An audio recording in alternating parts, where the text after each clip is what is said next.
Welcome to Dreaming Scientist's Sleepy Stories, a place where the mysteries of the universe guide you toward peaceful sleep. Here's the curious truth you may not have realized. Light can heat, push, and transfer energy.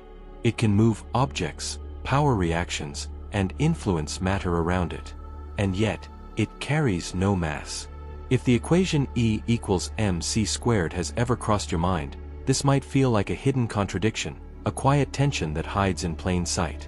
Tonight, we'll explore it carefully.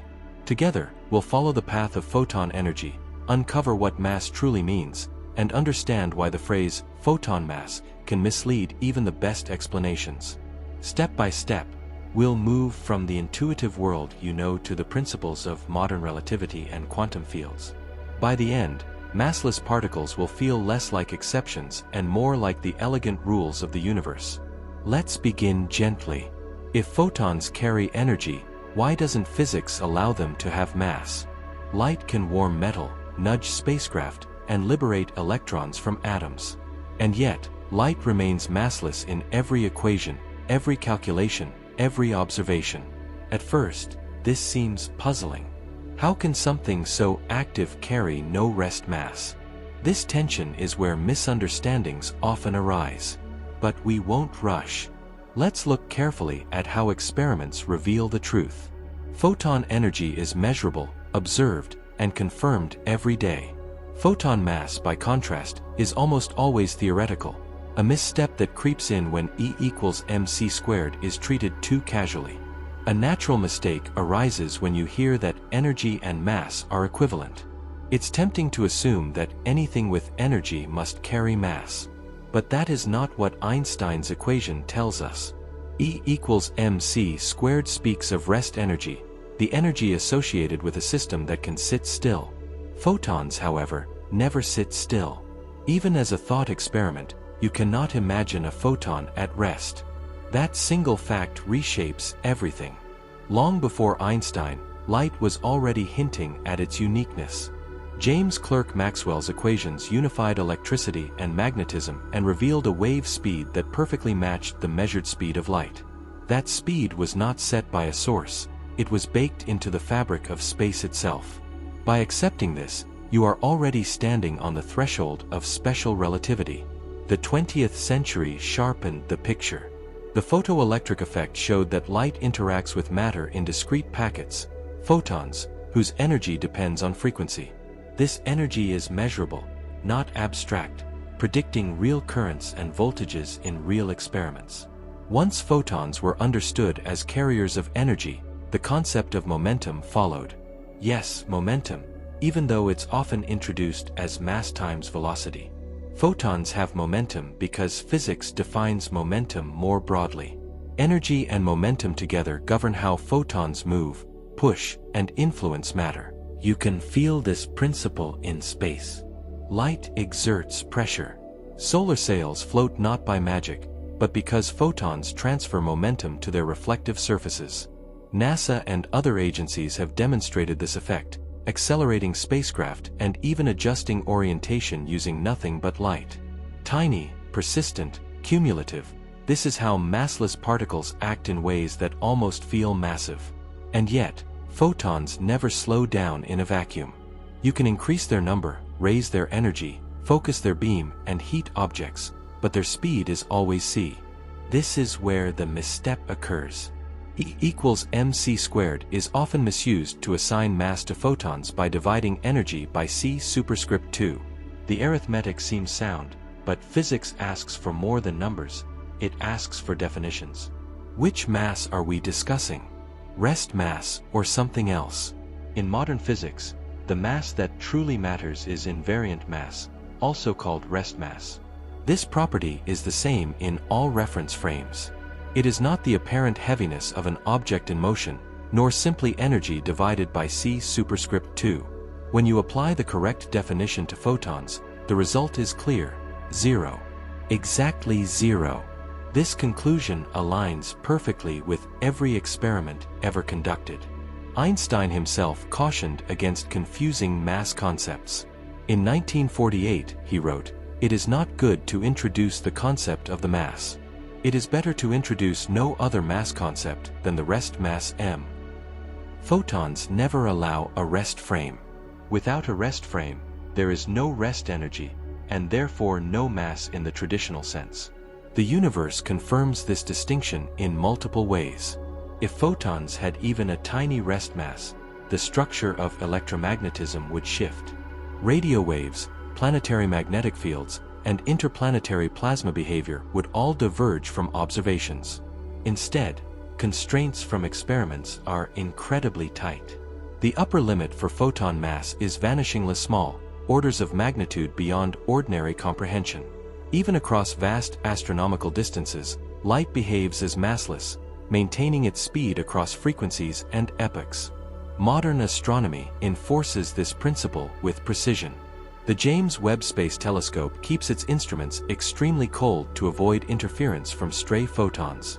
Each photon it measures carries energy, momentum, and measurable influence, yet invariant mass remains zero. Compton scattering, solar sail experiments, infrared detection, all confirm the same truth. Now the puzzle becomes clear. Photons can push, heat, and deliver energy. They can act dynamically, interact with matter, and influence outcomes. Yet, they remain massless because mass is not energy in general. It is rest energy, the energy a system has when it can be at rest. Photons carry energy and momentum, but no rest energy. They carry dynamical effect without ever sitting still. If you pause here, the mystery begins to resolve itself. The universe is consistent, subtle, and precise. Energy, momentum, and mass are connected in ways that allow photons to shine, push, and move without ever acquiring invariant mass. What felt contradictory now settles into an elegant rule. The massless photon is not a loophole, but a natural, beautiful feature of reality. That is why light obeys the rules so strictly. It is compelled to be massless. And this fact has a consequence even more profound than the photon itself. If mass is tied to rest energy, then the mass of familiar matter is not simply the sum of tiny particles stacked together. Mass emerges from internal energies, fields, and interactions in ways that textbooks rarely reveal. Once you accept that photons carry energy without mass, another question becomes unavoidable. When you lift an object, what part of its weight is actual matter, and what part is energy organized into a stable form? Mass is not as simple as you may have thought. For centuries, it was treated as the quantity of substance in an object. Stones were heavy because they contained more stuff than feathers. Isaac Newton formalized mass as proportional to density and volume, a concept that worked beautifully for classical mechanics, for astronomy, and for everyday life. Planets orbited, projectiles flew, tides rose and fell, and mass as substance seemed complete. But as physics began to peer inside matter, the picture changed. By the early 20th century, atoms were no longer abstract points. They were structured systems, electrons whirling around dense nuclei. And suddenly, a puzzle emerged. Add up the masses of the electrons, protons, and neutrons in an atom, and the total comes up short. Sometimes much shorter than expected. This is not a rounding error. It is a systematic difference. Mass disappears when nuclei form. In nuclear reactions, mass is converted into energy exactly in line with Einstein's equation. Einstein himself warned against treating mass as mere stuff. He repeatedly emphasized that mass is a form of energy, not a separate substance. Only rest mass has an invariant meaning across frames of reference. Experimental physics confirmed this discomfort. Protons and neutrons, once thought elementary, were found to be composites of quarks bound by the strong interaction. Astonishingly, the quarks themselves contribute only a few % of a proton's total mass. Electrons add almost nothing. If you could conceptually dismantle a human body into its constituent particles and sum their rest masses, you would account for only a small fraction of the body's total mass. Over 90% of ordinary matter's weight arises from energy stored in fields and interactions. This is not philosophical speculation. It is quantitative, tested, and confirmed through decades of quantum chromodynamics research. Where does this rest of the mass come from? Energy, yes, but the precise kind, energy stored in motion, confinement, and fields. Inside a proton, quarks move at relativistic speeds, bound by massless gluons that carry energy and momentum. The intense, dynamic strong force contributes the majority of a proton's mass. Lattice QCD simulations, run on supercomputers, calculate these effects from first principles, reproducing observed masses without assigning large intrinsic masses by hand. This is not abstract theory. Every nuclear reaction in the Sun obeys the same principle. When hydrogen fuses into helium, the resulting helium nucleus has less mass than the sum of its protons. That missing mass emerges as energy, sustaining sunlight, powering stars, and shaping life on Earth. Similarly, the mass of your body is largely energy frozen into stable patterns within atoms. Matter, in its essence, is energy arranged into durable configurations. The Higgs field adds another layer of understanding, giving electrons and quarks the ability to have rest mass. But for everyday objects, this is only a small part of the story. Most of the mass of ordinary matter originates in the energy of the strong interaction. When the Higgs boson was discovered at CERN in 2012, it confirmed why particles are not massless, but it did not explain the bulk of mass in matter. This perspective reshapes how we see the world. Mass is not a fixed stuff to hold in your hands. It is energy organized, constrained, and bound by forces. Heat a metal block, and its atoms vibrate more. That internal energy, minute as it may be, increases its mass ever so slightly. The equations of relativity treat energy from nuclear binding, thermal motion, or field interactions equivalently. And this is why photons, despite carrying energy, do not acquire mass. Mass is not energy in general, it is rest energy, energy present when a system can be at rest. Photons, never at rest, carry energy, momentum, and influence, but they remain massless. A photon has no rest frame, and so it carries no internal energy. Its existence is entirely motion through spacetime. By contrast, a proton at rest is alive with internal activity. Quarks racing, gluons binding, fields fluctuating. Yet the proton as a whole can remain still. That stillness is what allows energy to show itself as mass. This understanding did not emerge overnight. Well into the mid-20th century, many physicists casually spoke of relativistic mass, treating energy and mass as interchangeable. Over time, that language faded, not because it was forbidden, but because it obscured the deeper truth. Modern physics prefers invariant mass, the mass that does not depend on the observer. This precision is not pedantic, it prevents confusion. A hot object does indeed weigh slightly more than a cold one, but a moving object does not gain mass simply by moving relative to you. Invariant mass keeps mass tied to rest energy alone. When you apply this clarity to your own body, the result is quietly astonishing. The solidity you feel is not due to a dense pile of particles. It comes from electromagnetic repulsion between electron clouds, nuclear forces locking quarks into protons and neutrons, and energy confined in stable arrangements. A scale does not measure stuff in the naive sense. It measures all of that energy organized into a coherent whole. This does not make matter any less real. Tables, chairs, and bodies remain tangible. Reality simply becomes more layered. What you touch is the macroscopic expression of fields and energies acting consistently across vast numbers of particles. That consistency is what gives rise to weight.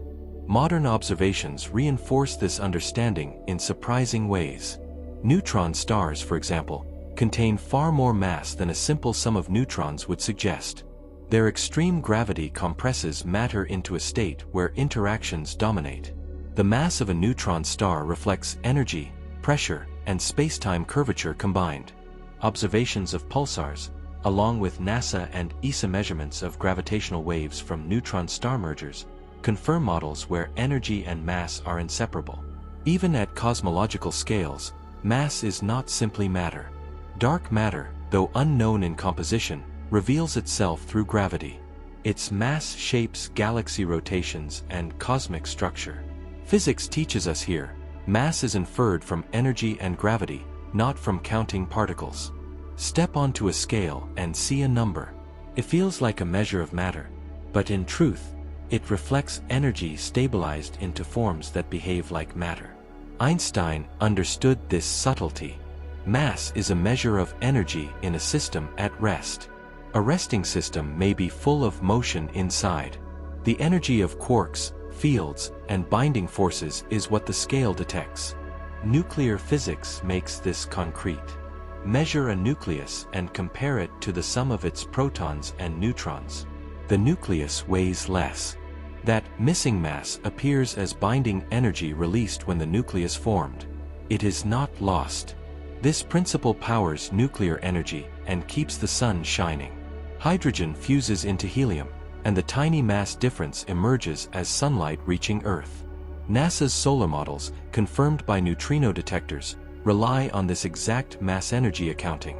Even chemical bonds contribute minutely to mass. When atoms form molecules, energy is released or absorbed, subtly affecting total rest energy. Mass is energy confined into stable structures. Matter is not static, it is dynamic energy held in patterns. Inside a proton, quarks move near light speed, bound by massless gluons carrying energy and momentum. The strong force is intense and active. All of that energy contributes to mass because the system as a whole can be at rest. Modern quantum chromodynamics uses supercomputer simulations to reproduce observed proton and neutron masses from first principles. The bulk of mass arises from energy, not intrinsic particle weight.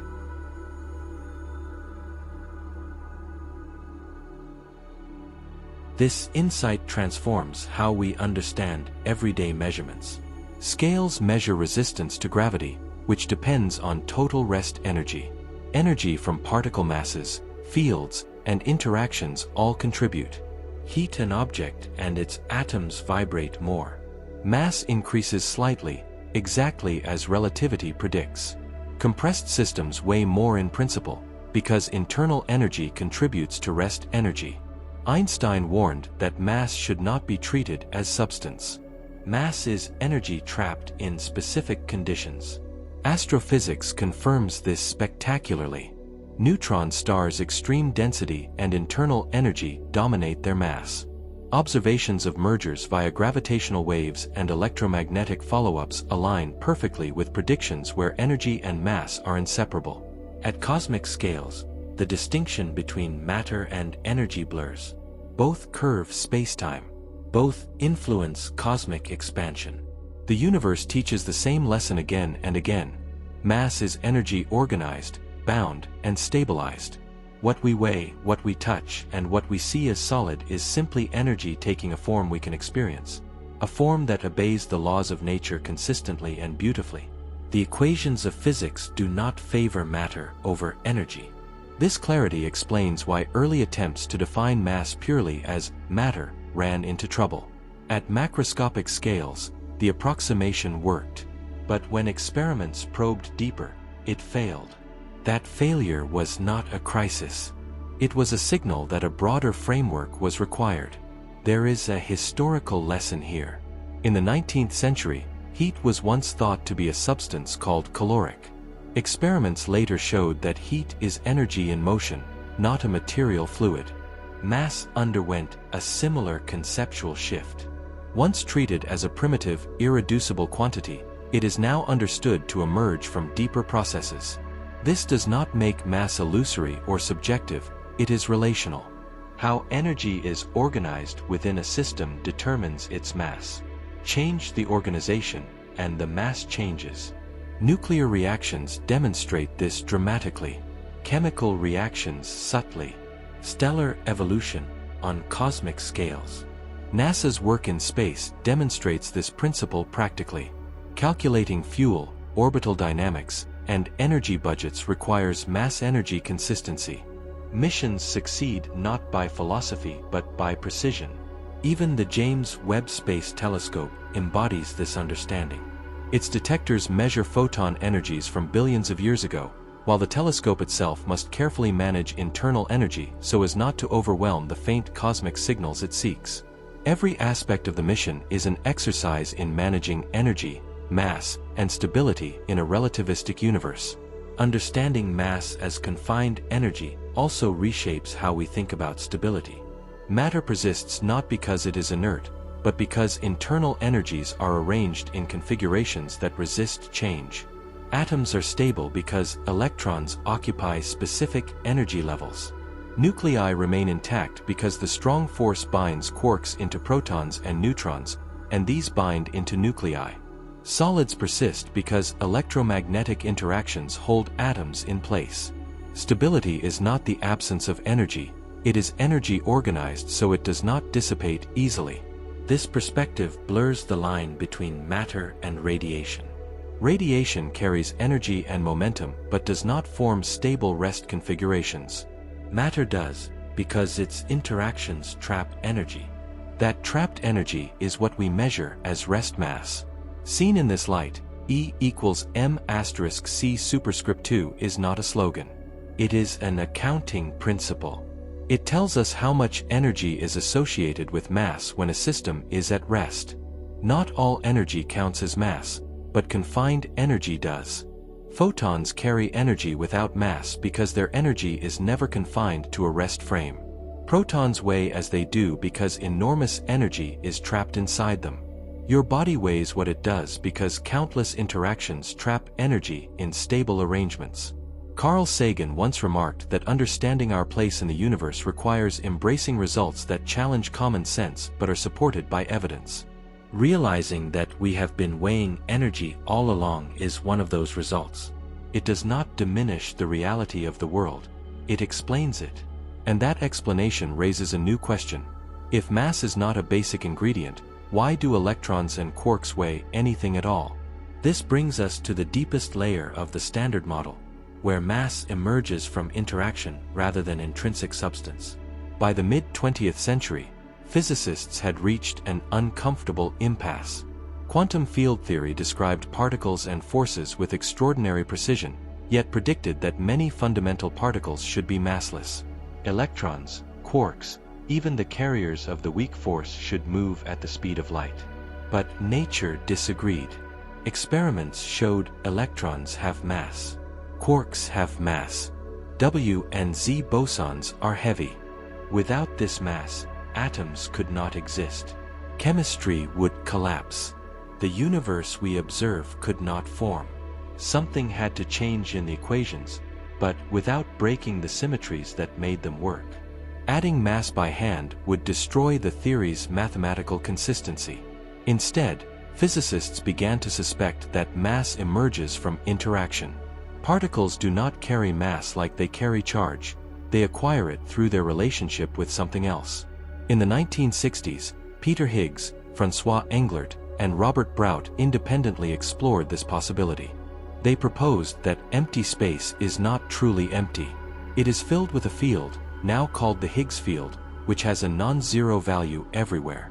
Particles moving through this field interact with it, and that interaction gives rise to mass. The Higgs field is not a force that pushes or pulls. Instead, it alters how particles respond to motion. A particle that interacts strongly with the field resists acceleration more. That resistance is what we measure as mass. Electrons begin as massless excitations of an underlying field. Coupling with the Higgs field alters their energy structure, producing a stable particle with well-defined rest mass. Quarks behave similarly, but with varying interaction strengths, explaining why some are much heavier than others. Photons do not interact with the Higgs field. They remain massless. Gluons, too, are fundamentally massless. The pattern is not arbitrary. It emerges from how fields couple. The Higgs field itself remained undetected until 2012, when the Large Hadron Collider at CERN discovered the Higgs boson. ATLAS and CMS detectors confirmed the particle, matching theoretical predictions precisely. The field that gives particles mass was no longer hypothetical. NASA and ESA recognized immediately its significance for modeling the early universe, cosmic rays, and stellar processes. The Higgs field explains why fundamental particles have mass, but it does not account for most of the mass of everyday objects. that arises from binding energy and internal motion inside protons and neutrons. The Higgs field enables quarks to have mass, but the strong force amplifies that contribution. This distinction prevents misunderstanding. The Higgs field grants permission for mass. Interactions determine its magnitude. This discovery also illustrates the patience of science. Nearly 50 years passed from theory to observation. Physics is a discipline of careful measurement, not urgency. The Higgs field reinforces a central theme: mass is relational. Without it, electrons would be massless. Without the strong force, protons would be lighter. Without confinement, nuclei would not hold together. Each layer adds structure and weight. If mass is energy confined by interactions, why do some particles acquire mass while others do not? The answer is encoded in field interactions. The Higgs field plays a special role, shaping the low-energy universe where atoms could form. Cosmology confirms it. In the early universe, the Higgs field was inactive, and particles behaved as massless. As the universe cooled, the field settled, and particles gained mass. Matter clumped, radiation decoupled, structures formed. The Higgs field, silent across space, made it possible. Misleading analogies sometimes describe the Higgs field as a viscous medium slowing particles, but this is incorrect. There is no friction. Energy is not lost. Instead, the field changes the energy-momentum relationship, altering a particle's response to force. That change is mass. Particles do not slow down. They resist acceleration. Carl Sagan's words resonate here. Science is a way of thinking, not merely a collection of facts. The Higgs field exemplifies this. It is not a visible object, but a conceptual structure that explains what would otherwise be incomprehensible. It is the framework that lets us see why electrons, quarks, and the universe itself have the weight we observe, and why everything fits together with remarkable consistency. Its existence is inferred from patterns that repeat with astonishing reliability. This brings us back to the question that threads through everything we've explored. If mass is not fundamental, why do electrons and quarks weigh anything at all? The answer is subtle. They do not carry mass because they are made of heavier stuff. They acquire mass because they participate in a field that fills all of space. This participation has an energetic cost. In a sense, the universe charges particles for existing as stable, localized entities. And once we accept that mass arises from interaction with fields, a remarkable implication follows. Altering those fields would alter mass itself. This is not merely theoretical. It speaks to the earliest moments of the universe and the limits of what physics allows. Yet the principle also applies to everyday life. If mass emerges whenever energy is held in a stable form, then this rule extends upward to ordinary objects, where subtle changes in energy quietly shift weight in ways we rarely notice. Consider Part 5. Why heating a cup of coffee or compressing a spring literally makes them heavier. Could warmth and tension really add weight to the world? Or is this one of those clever claims that disappears under scrutiny? Physics answers calmly, without drama or metaphor, yes. Heat or tension does increase mass. The effect is extremely small, imperceptible to scales in kitchens, but it is real, unavoidable, and built directly into the modern definition of mass. This idea is unsettling because it touches the familiar. Heating coffee feels mundane. Compressing a spring feels mechanical. Neither seems related to relativity, particle physics, or the structure of spacetime. And yet, these ordinary actions reveal one of Einstein's deepest insights. Mass is not reserved for nuclear reactions or cosmic extremes. It responds to internal energy everywhere. To understand why, we must be precise. Mass is not a label for density or solidity. It is a measure of how much energy a system possesses when viewed in its rest frame. If a system can sit still as a whole, any energy stored within it contributes to its mass. Thermal motion counts. Elastic tension counts. Chemical binding counts. Nuclear binding counts. The universe does not distinguish between them. This principle emerged gradually as physicists refined energy accounting. Thermodynamics hinted at it. Heat is energy associated with microscopic motion, not a material fluid. When molecules move faster, temperature rises, and that energy becomes part of the system's total energy content. Einstein saw that immediately after developing special relativity. Any closed system warmed or stressed internally would resist acceleration slightly more. Energy adds mass. Imagine a cup of coffee. At room temperature, the molecules in the liquid move constantly. Heat the coffee, and they move faster. The cup remains at rest, yet internally there is more energy. That extra energy adds mass. The effect is tiny, beyond the sensitivity of household scales, but it is real. The same applies to a spring. Compress it, and energy is stored in the electromagnetic fields between atoms. The spring can remain perfectly still while holding energy. That stored energy contributes to mass. Place it on a scale, and it responds to the total energy content. The compressed spring is heavier than the relaxed one. This is not speculation. It follows the same reasoning that explains nuclear mass defects and particle masses. The difference is simply scale. Physicists have tested these ideas indirectly for decades. Atomic clocks tick at slightly different rates depending on energy and gravitational potential, reflecting subtle changes in mass consistent with relativity. These effects, while small, are used routinely in GPS systems and spacecraft navigation. NASA's spacecraft designs quietly reflect this understanding. Burning fuel, storing energy in batteries, mass changes, even if only infinitesimally. These examples reveal a deeper truth. Mass is not a property of material alone. It is energy confined in stable configurations. Inertia, gravity, and even spacetime itself respond to organized energy, not just matter. Heating, compressing, stretching, charging, every case adds energy and, therefore, mass. Cooling or releasing energy reduces it. Subtle, symmetric, universal. But now a subtle distinction arises. Motion alone does not add mass in the same way. Part 6. Why speed cannot weigh more, no matter how fast you go. At first glance, intuition seems compelling. Push an object harder. Make it move faster. Energy increases. If energy is mass, should not the object become heavier? Early discussions of relativity embraced this idea, speaking of relativistic mass. Over time, that language faded, not because it was forbidden, but because it obscured what mass truly is.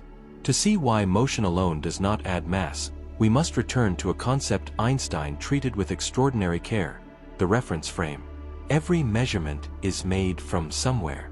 Velocity, energy, momentum, they all depend on the observer. Mass in its modern definition does not. Imagine an object moving through space. From your perspective, it has kinetic energy. From another perspective, moving alongside it, the same object is at rest. Its kinetic energy in that frame is zero. Motion is relative. Energy from motion vanishes simply by changing perspective. Mass cannot behave like that.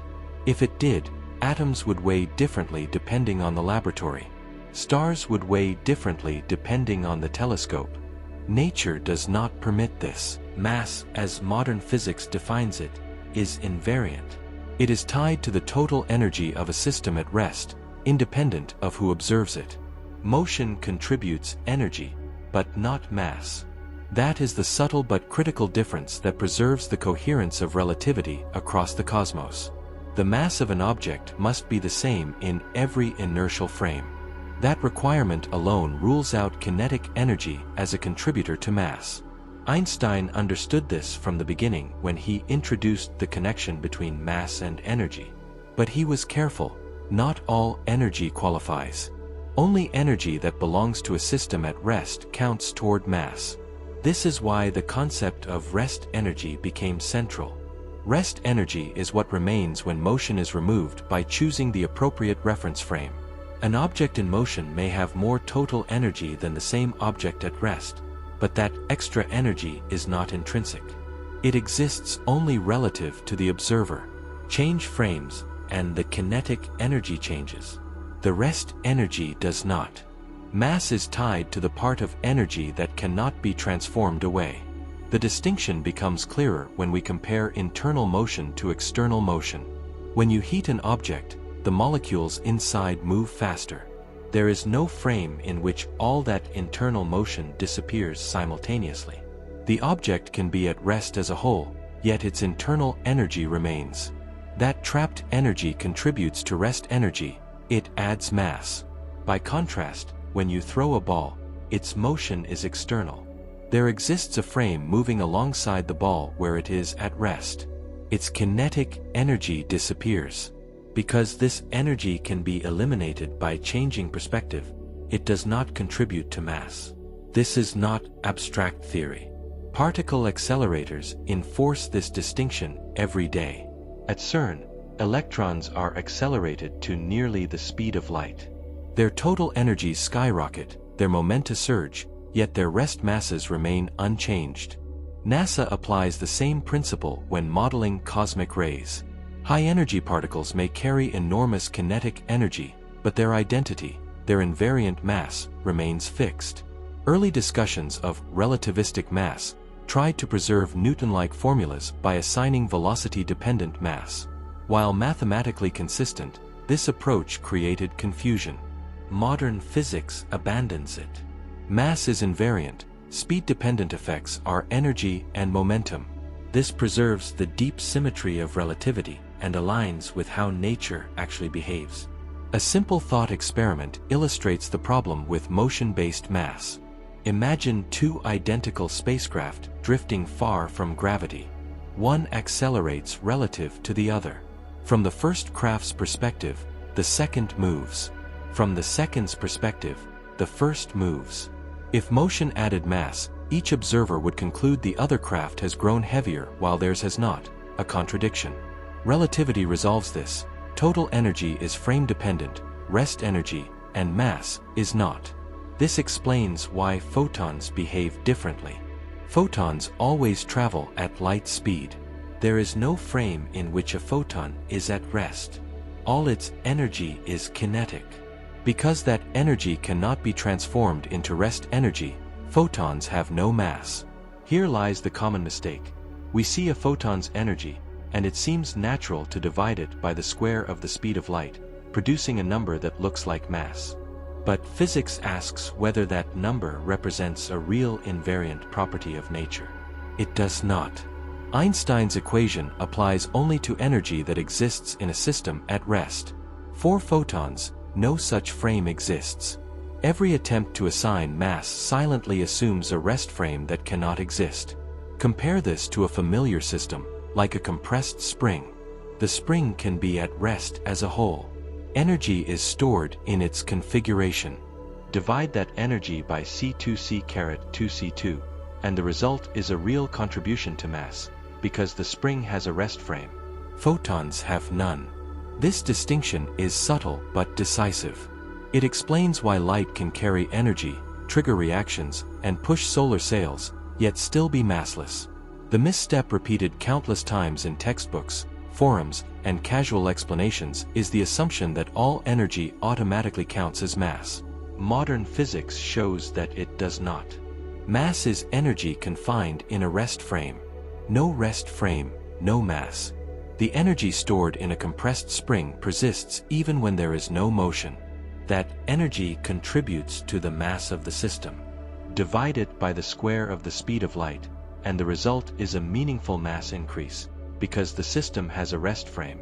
The same applies to a heated object. Thermal energy remains present in the rest frame. It cannot be transformed away simply by changing perspective. That is why it adds to mass. Now compare this to a photon. Its energy exists only as motion. Shift reference frames, and the energy changes. Move toward the photon, and its energy decreases. Move away, and its energy increases. There is no frame in which a photon's energy settles into a fixed, observer-independent value. There is no rest energy. If mass depended on total energy rather than rest energy, one observer could assign a different mass to the same photon than another. Physics cannot allow that. Invariant quantities must remain invariant. Einstein understood this clearly. In his later writings, he cautioned repeatedly against careless interpretations of mass. He emphasized using rest mass exclusively, warning that other notions of mass could mislead without adding insight. His concern was practical. Equations can be misused easily if definitions are blurred. Early in relativity, physicists struggled to build intuition for energy and momentum at high speeds. Some introduced velocity-dependent mass to preserve familiar Newtonian forms. Fast-moving particles were said to gain mass. Photons, moving at the ultimate speed, were sometimes described as having effective mass. This language lingered for decades. It was never technically wrong, but it was deeply misleading. Over time, the energy-momentum framework became standard. Modern physics abandoned relativistic mass, not because it was inconsistent, but because it obscured the invariant structure that makes relativity work. This matters enormously for photons. Define mass as total energy divided by C2C2C2, and photons appear massive. Define mass correctly as invariant rest energy, and photons are exactly massless. Observations confirm this with extraordinary precision. If photons had even a tiny rest mass, Maxwell's equations would change. Electric and magnetic fields would behave differently at large distances. Radio waves would fade in unexpected ways. Light of different energies would travel at slightly different speeds. Astronomers have searched for these effects for decades. Signals from gamma-ray bursts and supernovae arrive with timing consistent with massless propagation. The James Webb Space Telescope observes light that has traveled over 13 billion years. If photons had mass, tiny delays would accumulate, but they do not. NASA and ESA rely on this consistency in space communication, deep space navigation, and astrophysical modeling. Photons interact gravitationally, but this does not require mass. Light bends around stars, producing gravitational lensing. This bending depends on energy and momentum interacting with spacetime geometry, not rest mass. Assigning mass to photons would double-count their gravitational influence and break the theory's internal consistency. The temptation to assign mass arises from a desire for symmetry. Matter has mass. Radiation has energy. It feels tidy to say radiation also has mass. Physics does not prioritize tidiness, it prioritizes coherence. Coherence demands that mass be tied to rest energy. Once that rule is applied consistently, photons fall naturally into place. Energetic, dynamic, influential, but massless. The fatal mistake is conceptual, forgetting which energy counts. Dividing a photon's energy by C2C2C2 without a rest frame is like measuring the depth of a shadow and calling it height. Numbers alone are meaningless without definitions. Carl Sagan often reminded his audience, extraordinary claims require extraordinary evidence. The claim that photons have mass contradicts a framework tested for over a century. The evidence does not support it. Once the error is removed, the picture becomes calmer, not more complicated. Photons carry energy and momentum. They influence matter and spacetime. They remain massless because they have no rest energy. E equals mc2 E equals mc2 E equals mc2 remains correct, but only for systems that can be at rest. Discussions of photon mass often feel circular because the missing ingredient, the rest frame, is ignored. Without a rest frame, the concept of mass cannot attach. This brings us to an extraordinary consequence.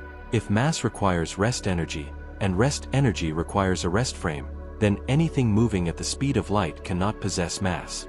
This is not a rule written specially for photons, it follows directly from the definition of mass. Speed is no longer just a measure of motion. It becomes a limit embedded in the structure of causality itself. Part 8. Why you can never catch up to a photon, even in thought experiments. Physics does not merely forbid some experiments, it forbids the very idea behind them. Light occupies a strange position in our universe. You can chase a photon in imagination, accelerate alongside it in equations, or construct the most careful thought experiment, but you will never arrive at a frame in which the photon is at rest. The universe blocks this attempt principally, not technically. It begins with one of the most radical statements about nature. The speed of light in vacuum is the same for all observers, regardless of their motion. This is not a single testable hypothesis. It is the foundation of special relativity, confirmed by more than a century of experiments, from interferometers to satellite navigation systems operated by NASA and ESA. At first, it sounds like a rule about measurement. Look closer, and it is a rule about existence. If the speed of light is the same for all observers, no one can measure light as stationary. No matter how fast you move, light still recedes from you at the same speed. No loophole, no privileged frame, no hidden reference point. Einstein realized immediately how this overturns classical ideas of motion. In Newtonian physics, speeds run toward a moving object, and you expect to close the gap. Relativity breaks this. Velocities combine so the speed of light is absolute. As you accelerate, space contracts, time dilates, and energy increases, yet light speed remains unchanged. These adjustments are not cosmetic. They are structural. Space and time themselves reshape to enforce the rule. The closer you approach light speed, the more extreme the effects. Time slows relative to distant observers, lengths contract along the direction of motion, and energy grows without bound. Yet light's speed never changes. This leads to a profound consequence. Imagine, for a moment, trying to ride alongside a photon, imagining a frame where the photon is at rest. Special relativity does not allow such a frame to exist.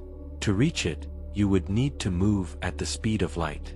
To move at the speed of light, you would need infinite energy. This is not a limitation of engines or materials. It is a boundary written into the very geometry of spacetime. Particle accelerators make this boundary tangible. At CERN and other facilities, electrons are pushed to speeds ever closer to light speed. As their velocity increases, their energy grows enormously, but the speed itself changes ever more slowly. Each extra unit of energy produces only a tiny increase in velocity. The particle approaches the speed of light asymptotically, never reaching it. NASA observes the same principle in cosmic rays, particles arriving at Earth with energies far exceeding laboratory capacities. Some travel so close to light speed that the difference would be measured in parts per trillion. Yet none surpass the limit. None transform into photons. None reach that boundary. This is not because photons are special in some mysterious sense. It is because they occupy a completely different category. Massive particles can approach light speed but never reach it. Photons are born there. This explains why photons cannot be observed at rest. It is not an experimental shortcoming. It is a fundamental feature of spacetime. There is no transformation that brings you into a photon's frame because doing so would break the rule that defines relativity itself. The connection to mass now becomes unavoidable. Mass, in modern physics, is defined through rest energy, the energy a system possesses when motion is removed by choosing the appropriate frame. If no rest frame exists, no rest energy exists. Without rest energy, mass vanishes. Photons are massless, not by choice, but because the universe leaves no alternative. Occasionally, confused discussions mention photon rest energy, but it names something that cannot exist. Photons carry energy, but it is inseparable from motion. It is always kinetic. Change frames, and the measured energy changes. There is no invariant energy left behind, because motion cannot be removed. This frame dependence is essential. Two observers, moving relative to one another, may measure the same photon differently. One sees higher energy, the other lower, yet both are correct and consistent with relativity. If mass were defined by total energy, these observers would disagree on the photon's mass. Physics cannot tolerate that. By tying mass to rest energy, relativity preserves consistency. Invariant quantities remain invariant. Motion-dependent quantities are allowed to change. Photons fit perfectly into this structure. Observations reinforce this relentlessly. If photons had rest mass, lower energy photons would travel more slowly than higher energy ones. Over long distances, delays would accumulate.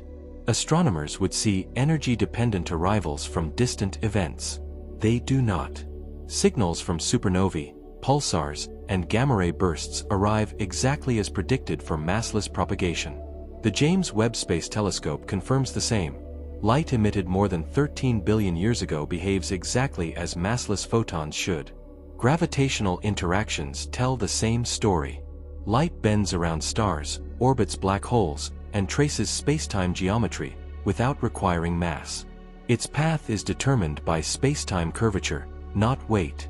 If photons had rest mass, lensing patterns and orbital paths would deviate measurably. Precision observations find no such deviations. Physicists do not say photons are almost massless. They say photons are massless. The difference is profound. Almost implies a rest frame exists, even if inaccessible. Massless means no such frame exists at all. Einstein understood this clearly. The speed of light is not merely a large speed, it is a limiting speed. It separates what can be brought to rest from what cannot. Massive particles live on one side of the boundary, photons live on the boundary itself. This boundary defines causality. No signal, no influence, no transfer of information can exceed it. Photons, moving at this limit, reveal the framework rather than violating it. They show where spacetime draws its lines. The inability to catch up to a photon, even in imagination, is not a failure of creativity.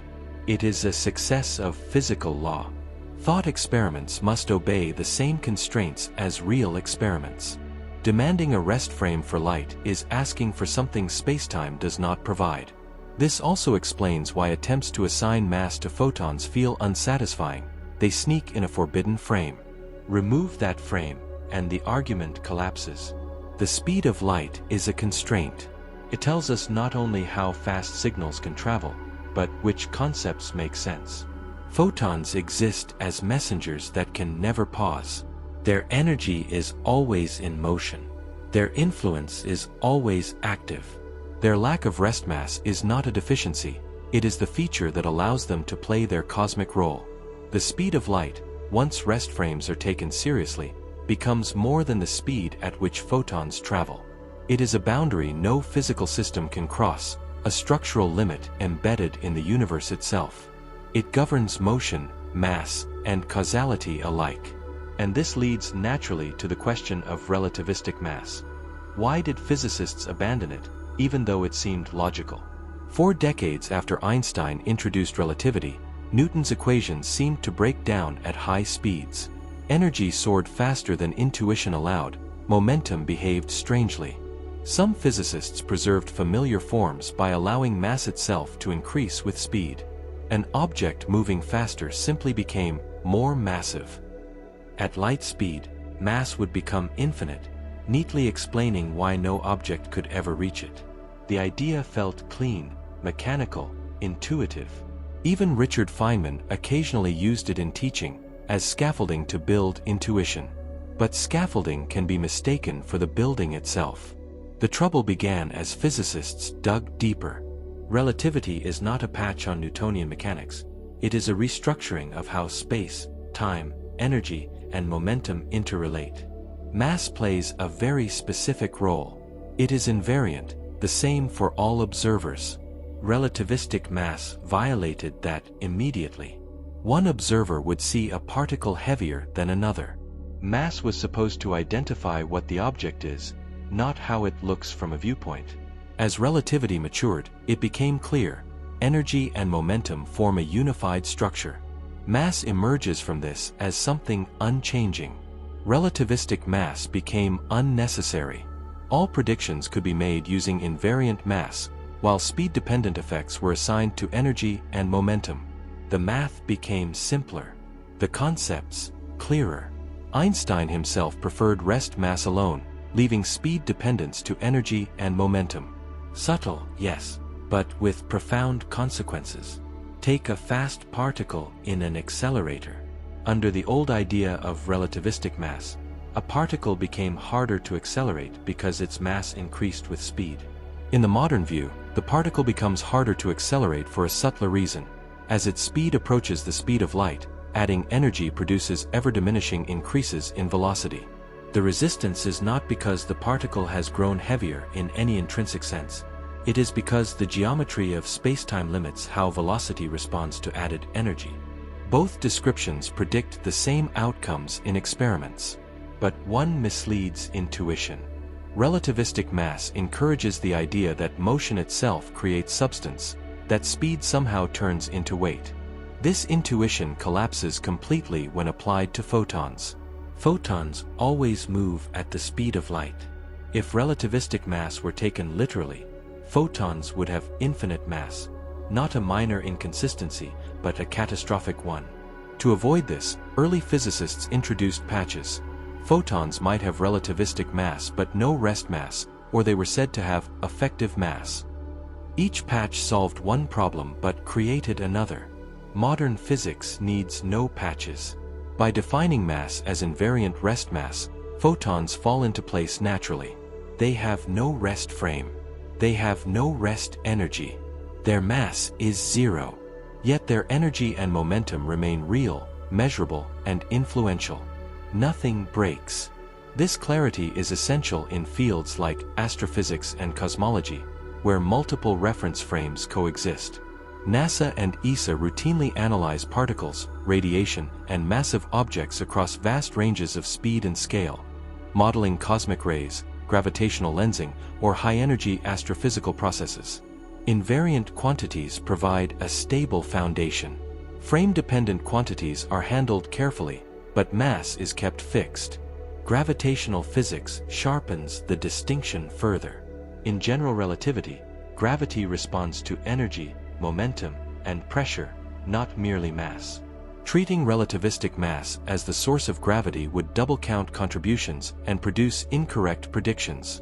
Instead, relativity uses the full energy-momentum description, where mass appears only as rest energy. This is not a philosophical preference. It is required for consistency. The quiet abandonment of relativistic mass reflects a broader pattern in science. Ideas fade not always with fanfare, but as better language emerges. Students learn a clearer framework. Textbooks simplify. An older idea becomes optional, then unnecessary, then confusing. By the late 20th century, advanced physics texts spoke of invariant mass, total energy, and momentum. Relativistic mass lingered only in popular explanations or introductory contexts, where it felt intuitive, but intuition is not understanding. Carl Schwann often emphasized that science advances by refining its questions. When a concept persists only because it feels familiar, it eventually yields to one that explains more with less. Relativistic mass explained some effects. Invariant mass explained them all, without contradiction. Students taught invariant mass made fewer conceptual errors. They understood photons more clearly. They understood why heating a system adds mass while motion does not. They understood why enormous energy can exist without changing what an object fundamentally is. Relativistic mass encouraged a fragmented view. Objects seemed to change identity depending on speed. Light appeared exceptional rather than natural. Once mass was defined as rest energy, all the pieces aligned. Energy could be added without redefining an object. Motion could change energy without changing identity.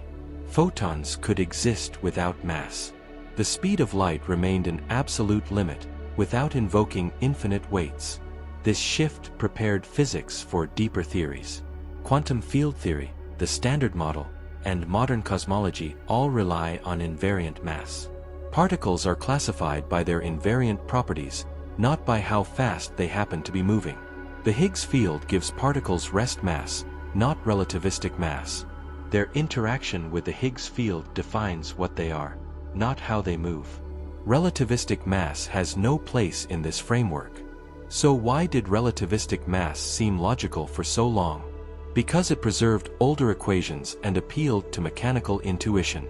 But intuition trained in one framework does not always survive a deeper one. The abandonment of relativistic mass was not an admission of error, it was an act of refinement. Physics learned to say less, more precisely. With mass invariant and light understood to be massless because it has no rest frame, the role of the speed of light changes decisively. It is no longer just a number attached to motion. It marks the boundary between systems that can possess mass and those that cannot. With that boundary in place, nothing new needs to be added. The structure is complete. And this brings us to a deeper realization. The speed of light is not really about light at all. It is the speed of causality. It is the ultimate limit that preserves the order of events in the universe. This idea may feel unsettling at first. We grow up thinking of the speed of light as a property of photons, of illumination, of stars. Yet modern physics shows something far more fundamental. The constant we call the speed of light is the speed at which cause and effect can connect. It protects the sequence of events from ever contradicting itself. To see why, step back from light and return to the foundation of relativity. Einstein did not start by asking how fast light travels.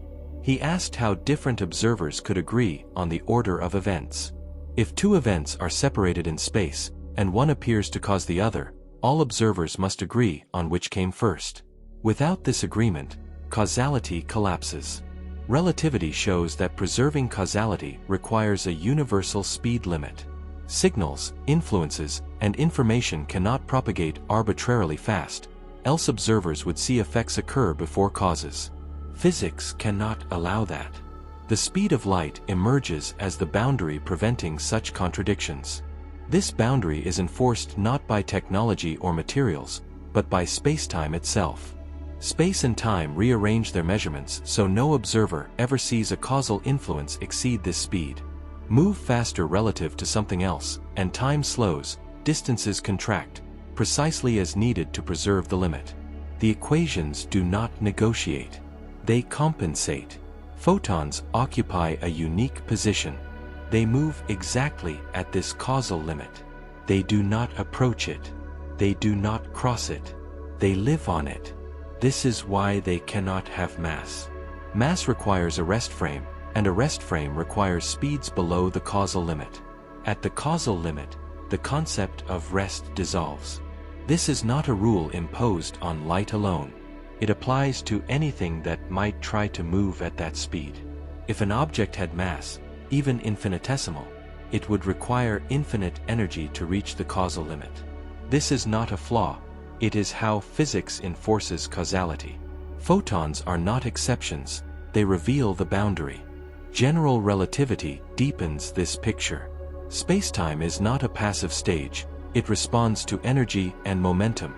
Light bends around stars, orbits black holes, traces the universe's large-scale structure. Yet even in extreme gravity, the causal limit remains intact. Locally, light always moves at the same speed. NASA and ESA rely on this. Gravitational lensing maps that reveal dark matter and galaxy clusters assume light follows null paths dictated by spacetime geometry, not mass. The success of these maps confirms that light obeys causality, not breaks it. The James Webb Space Telescope offers a striking illustration. Webb observes photons emitted when the universe was young, before galaxies like our own had fully formed. These photons have traveled more than 13 billion years through expanding space. Along the way, space itself stretches, altering wavelengths, yet locally the photons always move at the same causal speed. Cosmic expansion changes distance, but no signal outruns cause and effect. This is why physicists increasingly describe the speed of light as the speed of causality. It is the maximum speed for information propagation. It separates events that can influence each other from those that cannot. In spacetime diagrams, it defines the light cone, the boundary between the possible and the forbidden. Photons trace the surface of the cone. Massive objects remain inside, approaching but never reaching it. This picture also explains why attempts to exceed the speed of light lead not to breakthroughs but paradoxes. Faster-than-light signals would allow effects to precede causes in some frames. closed loops of causality would become possible. Physics would lose its predictive power. The equations of relativity prevent this, not by decree, but by structure. Einstein understood this deeply. His insight lay not in an equation, but in recognizing that the laws of physics must look the same to all observers and that causality must be preserved. The speed of light emerged as the constant that makes these demands compatible. Carl Schwann once described science as a way of understanding not only what is possible, but also what is not. The speed of causality is one of those boundaries. It marks the edge where explanation must pause and acceptance begins. Photons are not merely carriers of light, they are carriers of causal connection. When a star explodes, when a galaxy forms, when a detector on Earth registers a signal, photons are the messengers linking these events across spacetime, all without violating the order of cause and effect. Their masslessness is essential. If photons had mass, their speed would depend on energy. The causal structure of the universe would fracture. Different photons would define different causal limits. Coherence would vanish. Instead, the universe chooses a single limit and enforces it everywhere. Photons reveal that limit simply by saturating it. This understanding brings closure to our journey through energy and mass. We began by asking why photons carry energy without mass. We explored how mass arises from rest energy, from binding, from interactions, and from fields like the Higgs. We saw why motion does not add mass, why photons have no rest frame, why attempts to assign them mass fail, and why older concepts like relativistic mass were set aside. Now we see why all of these pieces fit together. They are consequences of a deeper rule: causality must be preserved. The speed that enforces it must be invariant. Anything that reaches that speed cannot have mass. Anything with mass cannot reach that speed. This is not an arbitrary rule. It is written into the geometry of spacetime itself. Modern physics continues to test this structure relentlessly. Experiments search for tiny violations of Lorentz invariance, the symmetry underlying relativity. Astronomical observations look for energy-dependent variations in light speed. So far, the universe has been unwavering. NASA's most precise clocks, flown on satellites and compared across orbits, confirm relativistic time dilation exactly as predicted. ESA's missions mapping the cosmic microwave background rely on photons preserving causal structure across cosmic history.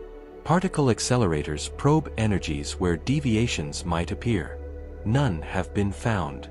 This consistency does not make physics dull. It makes it trustworthy.